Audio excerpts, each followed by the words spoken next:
Chapter 22.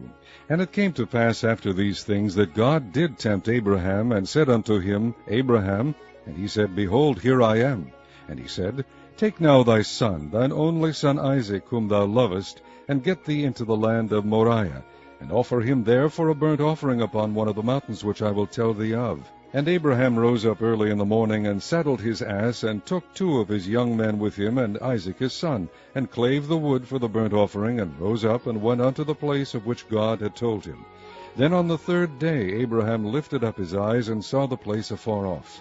And Abraham said unto his young men, Abide ye here with the ass, and I and the lad will go yonder and worship, and come again to you.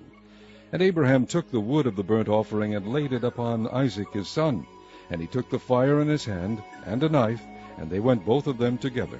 And Isaac spake unto Abraham his father, and said, My father.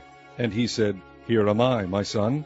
And he said, Behold the fire and the wood, but where is the lamb for a burnt offering? And Abraham said, My son, God will provide himself a lamb for a burnt offering. So they went both of them together. And they came to the place which God had told him of. And Abraham built an altar there, and laid the wood in order, and bound Isaac his son, and laid him on the altar upon the wood. And Abraham stretched forth his hand, and took the knife to slay his son. And the angel of the Lord called unto him out of heaven, and said, Abraham, Abraham. And he said, Here am I.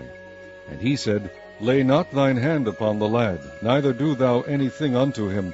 For now I know that thou fearest God, seeing thou hast not withheld thy son, thine only son, from me. And Abraham lifted up his eyes, and looked, and behold behind him a ram caught in a thicket by his horns. And Abraham went and took the ram, and offered him up for a burnt offering in the stead of his son. And Abraham called the name of that place Jehovah-Jireh. As it is said to this day, In the mount of the Lord it shall be seen. And the angel of the Lord called unto Abraham out of heaven the 2nd time, and said, By myself have I sworn, saith the Lord, for because thou hast done this thing, and hast not withheld thy son, thine only son, that in blessing I will bless thee, and in multiplying I will multiply thy seed as the stars of the heaven, and as the sand which is upon the seashore, and thy seed shall possess the gate of his enemies. And in thy seed shall all the nations of the earth be blessed, because thou hast obeyed my voice. So Abraham returned unto his young men, and they rose up and went together to Beersheba. And Abraham dwelt at Beersheba. And it came to pass after these things that it was told Abraham, saying, Behold, Milcah, she hath also borne children unto thy brother Nahor, Huz his firstborn, and Buz his brother, and Kemuel the father of Aram, and Chesed, and Hazo, and Pildash, and Jidlaph, and Bethuel. And Bethuel begat Rebekah.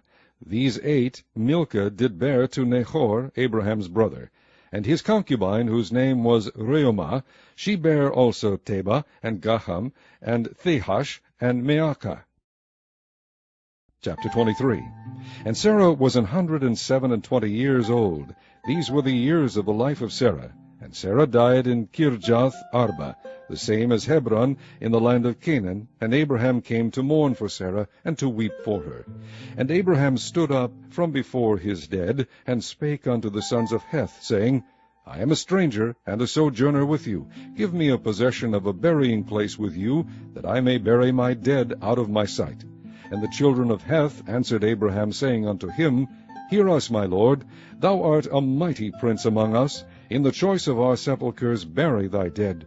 None of us shall withhold from thee his sepulchre, but that thou mayest bury thy dead. And Abraham stood up, and bowed himself to the people of the land, even to the children of Heth.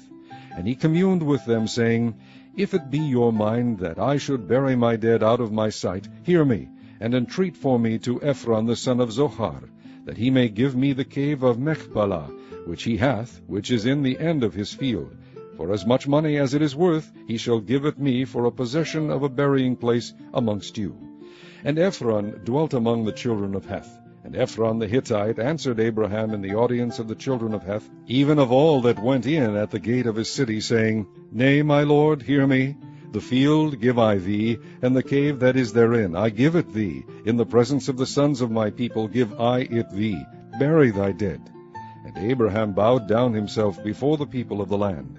And he spake unto Ephron in the audience of the people of the land, saying, But if thou wilt give it, I pray thee, hear me. I will give thee money for the field. Take it of me, and I will bury my dead there.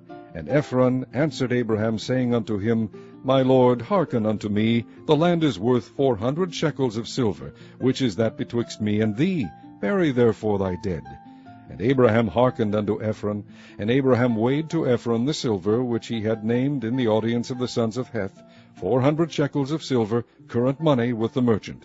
And the field of Ephron, which was in Machpelah, which was before Mamre, the field and the cave which was therein, and all the trees that were in the field, that were in all the borders round about, were made sure, unto Abraham for a possession, in the presence of the children of Heth, before all that went in at the gate of his city. And after this Abraham buried Sarah his wife in the cave of the field of Machpelah before Mamre. The same is Hebron in the land of Canaan. And the field and the cave that is therein were made sure unto Abraham for a possession of a burying place by the sons of Heth.